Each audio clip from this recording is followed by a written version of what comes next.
Hi అండి, welcome to my channel. Karthika Puranamu 13వ అధ్యాయము కన్యాదాన ఫలము. ఓ జనక చక్రవర్తి, కార్తీక మాసంలో ఇంకను విధిగా చేయవలసిన ధర్మములు చాలా ఉన్నవి. వాటిని వివరించెదను, సావధానుడై ఆలకింపుము.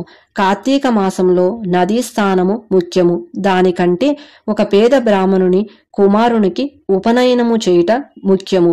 ఒకవేళ ఉపనయనమునకు అగు ఖర్చు అంతయు భరింప శక్యం కానప్పుడు మంత్ర అక్షంతలు దక్షిణ తాంబూలాది సంభావనలతో తృప్తి పరిచినను ఫలము కలుగును.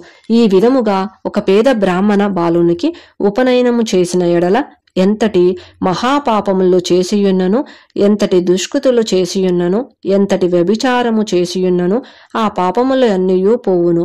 ఇన్ని నూతులు తటాకములు త్రవ్వించి నన్ను పైన చెప్పినట్లుగా ఒక బ్రాహ్మణ బాలునికి ఉపనయనం చేసినందువలన వచ్చు ఫలమునకు సరితూగవు.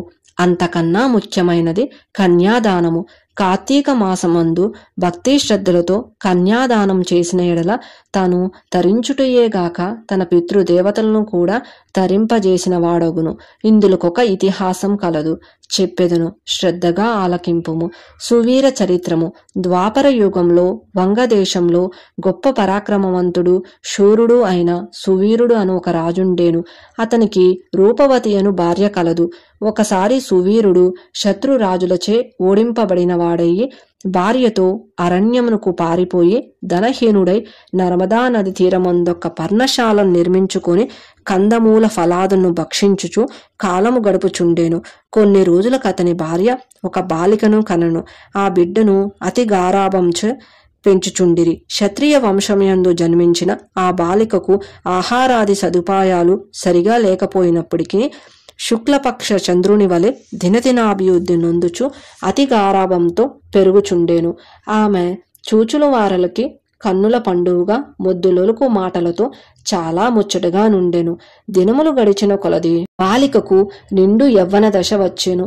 ఒక దినము వానప్రస్థుని కుమారుడు బాలికను గాంచి ఆమె అందచందములకు పరవశుడై ఆ బాలికను తనకిచ్చి పెళ్లి చేయమని ఆ రాజును కోరేను.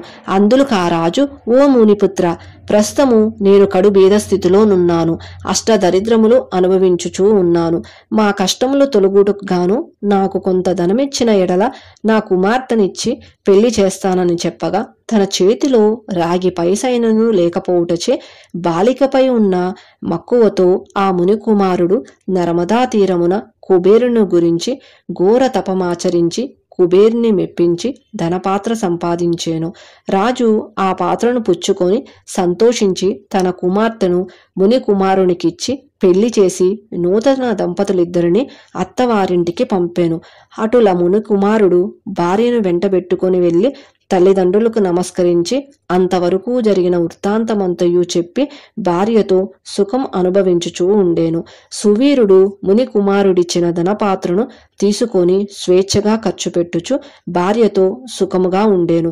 అటుల కొంతకాలం జరిగిన తరువాత ఆ రాజు భార్యామణి మరొక బాలికను కనెను. ఆ బిడ్డకు కూడా యుక్త వయసు రాగానే మరలా ఎవరికైనా ధనమునకు అమ్ముకోవచ్చు అన్న ఆశతో ఎదురు చూచుచూ ఉండేను. ఒకనొక సాధు పుంగవుడు తపతీ నది తీరము నుండి నర్మదా నది తీరమునకు స్థానార్థమై వచ్చుచు దారిలోనున్న సువీరుణ్ణి కలుసుకొని, ఓయి, నీవెవడు? నీ ముఖ వర్చస్సు చూడ రాజవంశమునందే జన్మించిన వానివలే ఉన్నావు. నీవి అరణ్యం నందు భార్యాబిడ్డలతో నివసించుటకు కారణమేమి అని ప్రశ్నించగా సువీరుడు, మహానుభావ, నేను వంగదేశము నేలుచుండేడి సువీరుడును, రాజును. నా రాజ్యమును శత్రువులు ఆక్రమించుటచే భార్యా సమేతముగా ఈ అడవిలో నివసించుచూ ఉన్నాను. దరిద్రము కంటే కష్టం ఏదియునూ లేదు. పుత్ర శోకము కంటే గొప్ప దుఃఖము లేదు. అటులనే భార్య వియోగము కంటే గొప్ప సంతాపము మరియొకటి లేదు. అందుచే రాజ్యభ్రష్టుడైనందువలన ఈ కారడవిలోనే సకుటుంబంగా బతుకుచున్నాను. నాకు 2 కుమార్తెలు.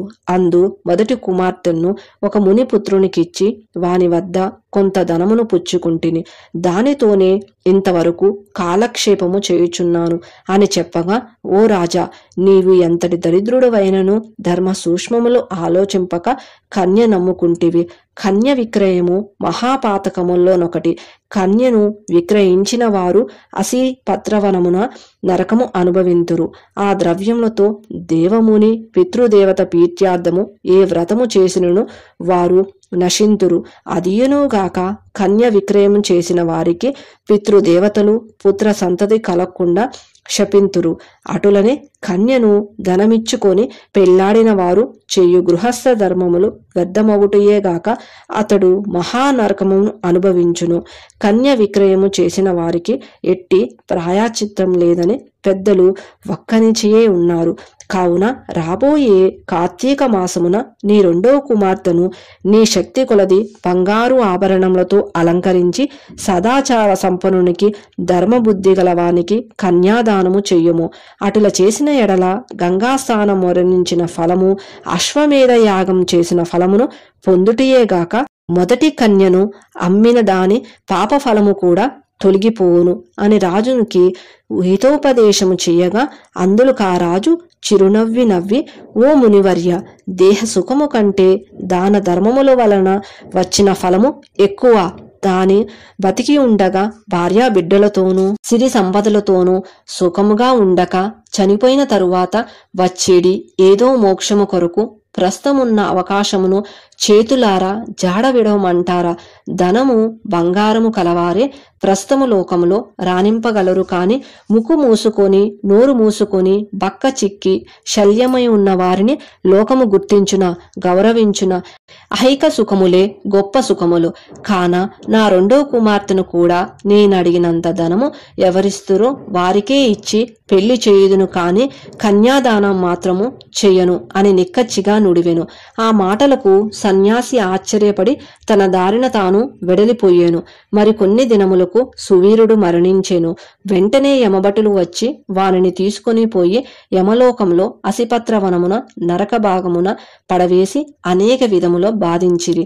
సువీరుని పూర్వీకుడైన శృతకీర్తి అను రాజు ధర్మయుక్తముగా ప్రజల్ని పాలించి ధర్మాత్ముడై మృతి చెందిన పిమ్మట స్వర్గముయందు సర్వ సౌఖ్యములు అనుభవించుచుండెను.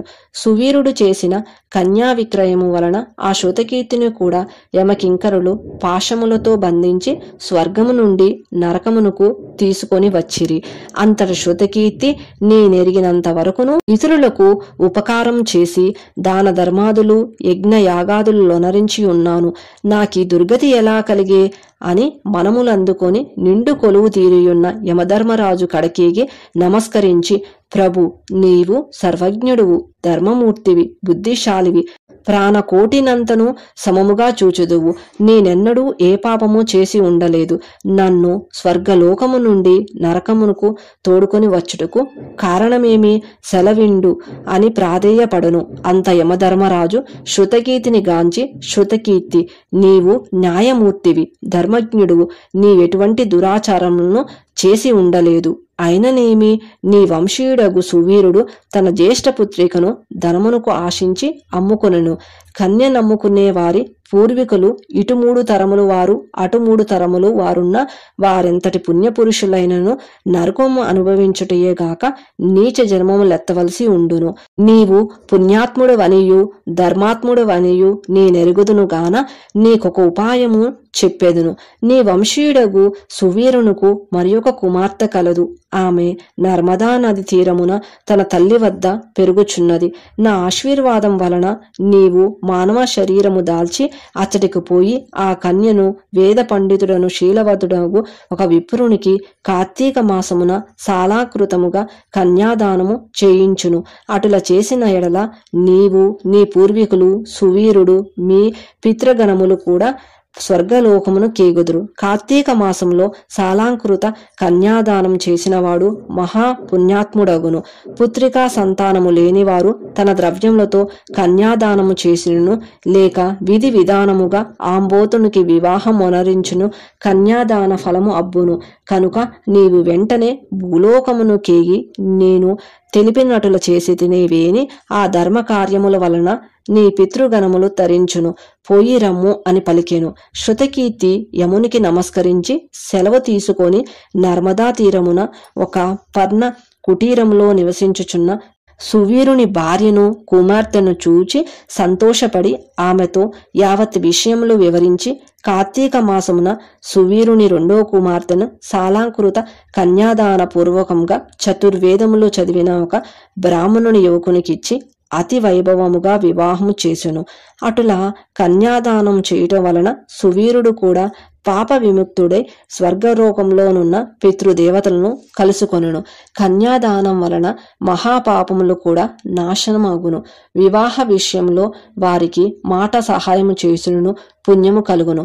కార్తీక మాసమున కన్యాదానము చేయవలనని దీక్షభూని ఆచరించిన వాడు విష్ణు సాన్నిధ్యమును పొందును. శక్తి కలిగి ఉండి ఉదాసీనత చూపువాడు శాశ్వత నరకమును కేగును. 13వ అధ్యాయము 13వ రోజు పారాయణము సమాప్తము. అన్ని కార్తీక పురాణాల కథల లింక్స్ డిస్క్రిప్షన్లో ఇచ్చాను, చెక్ చేయండి.